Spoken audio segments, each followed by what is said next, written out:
Tomorrow we're moving into your house. No excuses.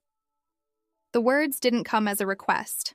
They landed like a command, dropped right in the middle of our family dinner. My father's voice was sharp. My mother nodded in agreement, and my sister Lori leaned back in her chair with a smirk tugging at her lips. Her boyfriend twirled his fork, acting like he already lived there. For a moment, the only sound was the clinking of silverware against porcelain. I set down my fork carefully, like any sudden movement might trigger the explosion I'd been waiting years to hear. My pulse quickened, but outwardly I stayed calm. 30 years of being dismissed, underestimated, and used had taught me one thing: never let them see you flinch. I looked across the table at their expectant faces. They thought they had me cornered, that the responsible daughter, the one who always covered bills, the one who always sacrificed, would roll over like usual. But they didn't know the truth. I had spent years preparing for this exact moment. The restaurant's warm lights reflected off the wine glasses, but the air was suddenly colder than ice. My sister tapped her manicured nails on the table, impatient. "Well, Brenda, say something. Don't act like you didn't see this coming." Her words dripped with entitlement, every syllable daring me to resist. I smiled. Just a small, sharp smile, the kind that hides more than it reveals. Because what they didn't realize was this: I was no longer the desperate girl who gave up scholarships, who emptied her bank account to pay hospital bills, who lived in shadows so they could shine. I had already set boundaries, already taken steps to protect what was mine. They were expecting a victim. What they were about to get was a reckoning. But before I reveal exactly what I told them, the words that froze the entire table, you need to do something for me. If you've ever been underestimated, or if your family has ever taken advantage of you, this story is going to hit home. So drop a comment below, hit that like button, and make sure you subscribe, because you don't want to miss what happens next. Because trust me, after that dinner, nothing in my family would ever be the same again. Growing up in Greenville, the house looked warm from the outside. Porch lights glowing, flower beds neat, curtains always drawn just right. But inside, love bent in one direction, and it wasn't toward me. My sister Lori was the star. At least that's what my parents decided from the beginning. She got the private school with art studios and field trips abroad. I got the public school with leaky ceilings and textbooks older than me. When Lori came home with a C on her report card, my mother cooed, "She's creative, not meant for numbers." When I came home with straight A's, my father gave a distracted nod before asking me to wash the dishes. I still remember her 16th birthday. A shiny red convertible sat in the driveway, ribbons stretched across the hood like a prize. Cameras flashed, laughter filled the yard. That same year, on my 16th birthday, I blew out candles alone on a grocery store cake and walked to class with secondhand books tucked under my arm. My gift was a lecture. "You're strong, Brenda. You'll manage." Strong was their excuse. Responsible was their label for me. Strength meant I was the one who had to hold things together when the pipes leaked, when bills went unpaid, when life demanded sacrifices. Like the year London called my name. I'd earned a partial scholarship to study abroad, my dream. But then the hospital called too. My parents' voices were calm, almost rehearsed. "Your sister's too young to work. We need you to cover this." I gave up London. I gave up the dream of escape. I rang groceries under humming fluorescent lights while my sister painted murals in studios I paid for indirectly. They thanked me once, then went back to praising her brushstrokes. By the time I was 18, I had learned to live in corners. I was the background character in my own family story, the reliable one they leaned on but never looked at. Approval was a door that never opened, no matter how hard I knocked. But invisible daughters learned something powerful: how to build exits in silence. And while my parents and sister believed I was their safety net forever, I was quietly building a future they wouldn't see coming. And that future started with a secret. College wasn't freedom, it was another battlefield. While other students worried about football games or spring break, I worried about rent, overdue bills, and whether my laptop would survive another all-nighter. Mornings smelled like burnt diner coffee and bus exhaust. I'd stumble into lectures, eyelids heavy from closing up the diner at 2 a.m. Nights were a blur of code, spreadsheets, and textbooks. The blue light of my screen the only glow in my dorm. Sleep was a luxury. Survival was the standard. My parents barely called. When they did, it was to ask for help. "Can you cover the phone bill?" Or, "We're a little short this month, Brenda. Family helps family."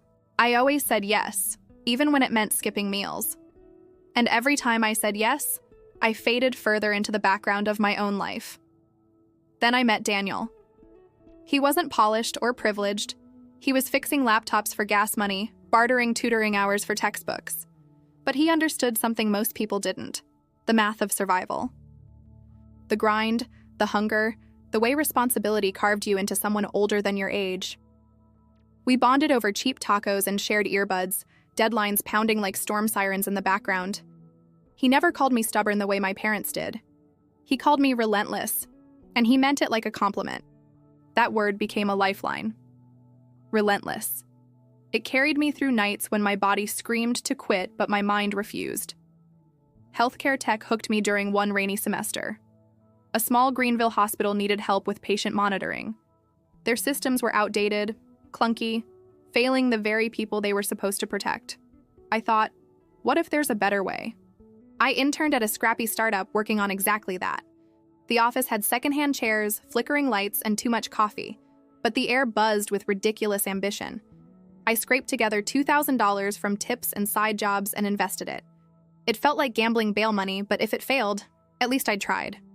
Ugly prototypes turned into something real. We bribed testers with pizza. We built dashboards that worked, clunky, but alive. 10,000 users signed up almost by accident. A local hospital agreed to pilot. The dream stopped being abstract. It had data. By the time graduation loomed, I wasn't just surviving anymore. I was building. Every late-night debugging session, every dollar sacrificed, every door slammed in my face, it had all sharpened me. At 27, I signed the deed on my first apartment, 1 bedroom, a window that caught morning light, a sofa dragged up 3 flights of stairs from Craigslist. It wasn't much, but it was mine. No one else's name on the papers. No one else's hand in the decisions. I thought my family would be proud. But when they toured the office for the first time, I saw it in their eyes. Not pride, not joy, calculation, measuring my success like it was inventory. And that's when I knew. My sacrifices had only just begun. At first, I mistook the silence for peace. After all those years of juggling bills and swallowing disappointments, it felt almost too quiet. I had my own apartment, a small but steady paycheck, and equity in a company that finally seemed real. But quiet isn't always peace. Sometimes it's pressure building behind the walls. It started with little comments. My dad asking how much my shares were worth at a barbecue, casual as if he were asking about the weather. My mom's voice dripping with sugar when she said, "Family helps family, right?" And Lori, my sister, flashing her newest pair of designer shoes, then shooting me a look that said she didn't pay for them herself. I brushed it off, telling myself I was imagining things. But then Aunt Carol called one night, her voice low, like she was afraid the phone line itself might betray her. "Brenda," she whispered, "they're drowning in debt. 50,000 on credit cards. Lori's trips, the studio fees, that new loft. They can't keep up." The words hit me harder than any exam or investor rejection ever had. 50,000. While I was counting pennies to keep my lights on, they were burning cash on Paris vacations and gallery openings. I pressed the phone to my forehead, breathing through the weight. "Do they expect me to fix it?" I asked. Carol sighed, the sound of someone who'd seen this coming for years. "They're circling you, Brenda. You're not their daughter anymore. You're their bailout." That word. Bailout. It twisted something inside me. Later that week, I overheard my dad in the hallway of my parents' house, not realizing I'd come back to grab a box I'd left in storage. His voice was low, but I caught every word.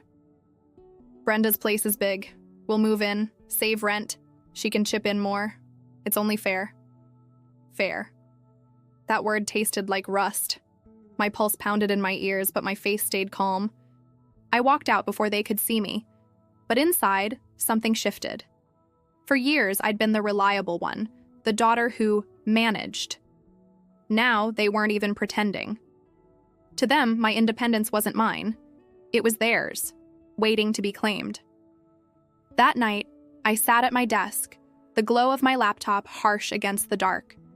I counted years the way accountants count numbers, babysitting money that never came back, scholarships given up for hospital bills, my dreams cashed in for their emergencies. I could build value. I could also build walls. And I realized then, they didn't want my success. They wanted my surrender. The next morning, I woke up with a pit in my stomach, but my mind sharper than it had ever been. My family thought they were moving into my home like it was their right. They didn't see my apartment as a sanctuary I'd built brick by brick. To them, it was just another asset on their balance sheet. But I wasn't going to let them steamroll me, not this time. I called Patrick, a lawyer a former coworker had once recommended. His reputation was simple, calm, precise, and impossible to intimidate.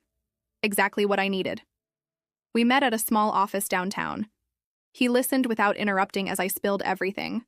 The debts Aunt Carol had whispered about, the overheard conversation, the entitlement that had been festering since childhood.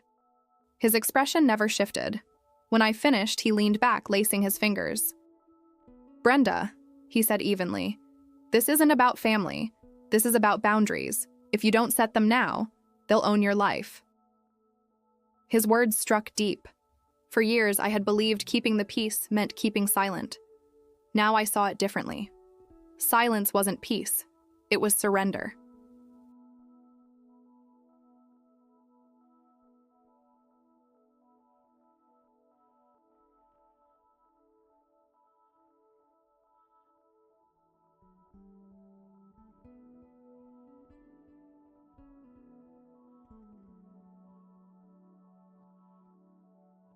Fires will come, but this way, they won't spread to you.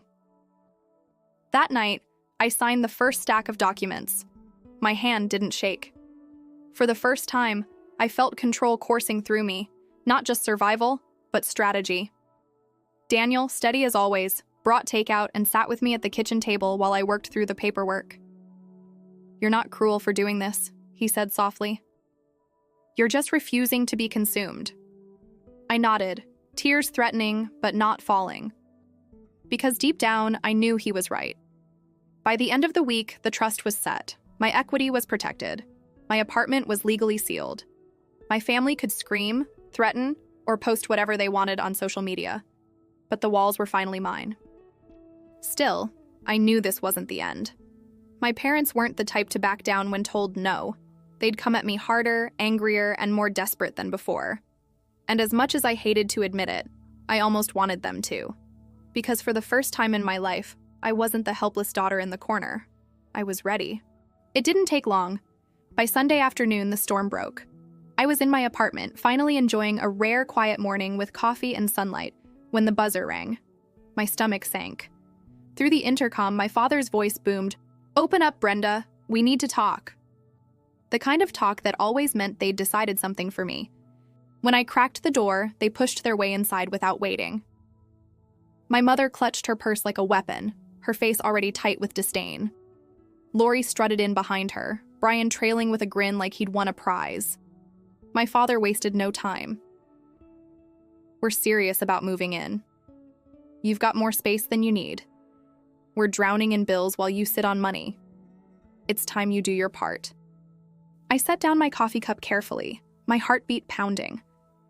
"I already do my part. For years, I carried this family while you praised Lori for showing up with nothing. I'm not your safety net anymore." Lori scoffed, flopping onto my couch like she owned it. "You're unbelievable. All those shares, all that income, and you're whining about a little help? You think locking some papers in a drawer makes you untouchable?" I met her eyes, steady. Not a drawer, a trust, signed and sealed. That got their attention. My father's jaw clenched. My mother blinked, realizing too late that the daughter they had dismissed for years had learned to play the game better than them. Brian muttered something under his breath. "Selfish brat." But his smirk faltered when he noticed I wasn't flinching. I didn't raise my voice. I didn't have to. "This home isn't yours. My money isn't yours. And if you ever try to force your way into my life again, I will have you removed. Legally. Permanently." The silence stretched thick. My mother's eyes filled with crocodile tears. My father puffed his chest, trying to intimidate me the way he always had. But for the first time, his stare slid off mine like rain off glass. They stormed out eventually, tossing barbed words as they left. Ungrateful. You'll regret this. Everyone will know how you treated your own family. I closed the door behind them, my hands trembling. But this time, it wasn't fear shaking through me. It was adrenaline, power. Because I knew the war had officially begun, and I wasn't afraid of the battlefield anymore. By Monday morning, I understood just how far they were willing to go. The first sign came from my phone buzzing nonstop. Notifications stacked up like falling bricks. Tags, messages, whispers spreading like smoke. Lori had posted on Facebook, her words sharpened into knives. Some people forget family when money gets involved. Imagine your own sister throwing you and your parents out on the street. Greed destroys blood ties. Within minutes, the comments swelled. Old classmates chimed in, siding with her without knowing a thing. Wow, Brenda, how could you? Money changes people. Shameful. I scrolled in silence, my chest tight, while Daniel looked over my shoulder. His jaw tightened, but he didn't say a word. He didn't need to. His presence was enough, a reminder that I wasn't standing alone. But it wasn't just social media. That afternoon, I walked into the office and felt it instantly, the shift in air. Colleagues who once greeted me warmly now averted their eyes. A whispered, "Is it true?" trailed behind me as I passed. My inbox flooded with vague notes from distant relatives. You should rethink your choices. Family comes first. They had turned the narrative. I wasn't the daughter who paid hospital bills at 20 or gave up her scholarship. I was the villain now, the selfish tech girl too cold to help her struggling family. But villains don't cry. Villains adapt. That evening, I gathered every piece of evidence, bank statements, texts, Aunt Carol's testimonies, and even screenshots of their smear campaign. I labeled everything neatly, each file a shield. Then I sent it all to Patrick, my lawyer, with a simple message. They've gone public. Be ready for anything. His reply came quickly. Let them talk. Words are smoke. What you have is firepower. Still, the pressure was suffocating. Walking to the corner cafe the next morning, I overheard two neighbors gossiping. Such a shame, after everything her parents did for her. My blood boiled. They didn't know about the bills in my name, the nights I sacrificed, the London dream I buried. That's when it hit me. Their campaign wasn't about truth. It was about control. They couldn't move into my house, so they were moving into my reputation. But reputations can be rebuilt. And the best rebuilds start with patience. I didn't clap back online. I didn't beg or explain. Instead, I waited. I let their noise fill the room until people grew tired of the same old tune. Because when the truth finally dropped, I wanted it to land like thunder. For 2 weeks, I said nothing. No replies, no rants, just silence. Lori kept posting. My parents whispered through every channel they had left. Brenda abandoned us. She's cold, heartless, ungrateful. They painted themselves as victims while feasting on sympathy. But victims don't forge signatures on loans. Victims don't demand to move into their daughter's home like squatters with silverware. And victims don't live on maxed-out credit cards while calling it family sacrifice. I had proof. All of it. So I waited until the storm reached its loudest pitch. Then I struck. That Friday, my company hosted a small launch event at a co-working hub. Reporters, investors, and community members gathered to see our new health platform demo. Cameras flashed, laptops hummed. My family thought it was just another tech milestone. They had no idea it would become my stage. I stepped up to the podium, Daniel steady at my side. I began with product talk, smooth and calm, but then I shifted. My voice slowed, sharpened. People say family defines us, I said, scanning the crowd. But what if family becomes the storm instead of the shelter? The room stilled, eyes widened, whispers died. I projected slides onto the screen, not code, not metrics, evidence, bank records showing $50,000 siphoned in my name, a timeline of false charges from luxury stores, vacations, electronics, Screenshots of Lori's posts smearing me online. Gasps rippled through the audience. Investors leaned forward, stunned. Reporters scribbled furiously. I didn't name them outright. I didn't need to. The patterns were obvious. For years, I continued, I was told strength meant sacrifice, that I owed everything, while others owed me nothing. But strength doesn't mean silence, and sacrifice doesn't mean servitude. The applause started small, then grew into a wave, not for the product, but for the truth, for the audacity to stand in the light and refuse to bow to lies. The next morning, the tide had turned. Articles surfaced not about my betrayal, but about resilience. Neighbors who judged me sent awkward apologies. Old friends messaged, I get it now, I'm sorry. Meanwhile, Lori's feed went quiet. My parents' gossip shriveled under the weight of receipts. The same people who once whispered in agreement now whispered in suspicion. At them. It wasn't just vindication. It was strategy. They'd tried to drown me in shame. I'd given them truth instead. And truth sticks. Still, I knew this was only the beginning. Smear campaigns crumble fast, but desperate people rarely quit. They'd lost their narrative. Their next move would be to claw back power another way. And I was ready. The letter arrived on a Monday morning, crisp and heavy, tucked inside an envelope with my parents' attorney's name stamped in bold. My assistant dropped it on my desk, her brows furrowed. Look serious, she murmured. I already knew what it was. Desperation always dresses itself in legal stationery. I slit the envelope open and scanned the words. Notice of intent to claim property rights. My father's voice practically bled through the ink. They were suing me for withholding family assets. According to their lawyer, my apartment and startup earnings belonged equally to them because family sacrifices had made them possible. My hands didn't tremble. They burned. I called Patrick, my lawyer. He chuckled, the sound like steel meeting steel. They really think they can pull this off? I asked. They don't have a case, Patrick replied firmly. We've documented everything. Your deeds, your shares, the transfers. Every receipt screams independence. But if they want to play courtroom theater, we'll give them an audience. The following Thursday, I walked into the courthouse with Daniel at my side, Patrick leading the way. My parents sat across the aisle, their faces tight, their clothes chosen to whisper, modest victims. Lori perched beside them, arms crossed, glaring daggers. When the judge asked for evidence, Patrick stood tall, his voice steady. Your Honor, the opposing party claims entitlement to assets belonging solely to Ms. Brenda Foster. But here's the truth. One by one, he laid the documents on the bench like a surgeon placing scalpels. Property deeds with only my name. Bank records showing my payments. The legal transfer of my shares, signed and sealed. Then came the pièce de résistance. Records of my parents, debts, and the $50,000 loan forged in my name. The judge's eyes narrowed. My mother shifted uncomfortably. My father's jaw tightened. Lori tapped her nails against the table, her smirk fading with every page turned. Patrick's closing was sharp as glass. Family obligation does not mean financial exploitation.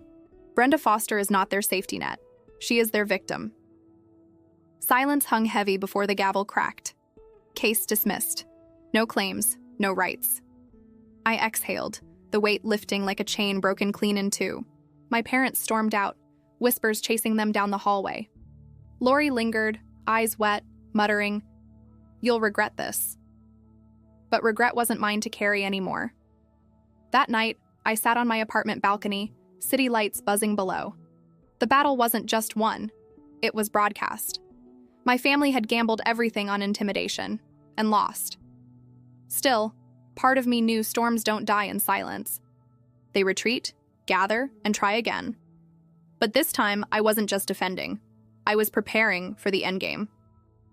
Weeks passed, but I felt the shift in the air. My family had gone quiet, too quiet. The storm wasn't over, it was just changing shape. Then one evening, Aunt Carol called. Her voice was low, heavy. "They've lost the house," she said. "The debt's caught up, credit cards maxed, mortgage unpaid. They're being forced to downsize." For a moment, I said nothing. The girl I used to be, the one who bent, sacrificed, and carried their burdens, would have felt pity, would have opened her wallet, her heart, her home. But that Brenda was gone. Instead, I stood at my window, city lights flickering like quiet witnesses. Justice had unfolded, not by my hand, but by consequence. They had tried to make me their safety net, their backup plan. Without me, their scaffolding collapsed. A week later, my father showed up at my office. His suit was wrinkled, his eyes sunken. My mother hovered behind him, mascara streaking her cheeks. "Brenda, please," he rasped. "We need help. Just for a few months." Once, that plea would have cut me in two. But now, my voice was calm, steady. "I gave you years," I said. "Years of my life, my money, my peace. And every time you called it sacrifice on your part, I'm done paying for love that never existed."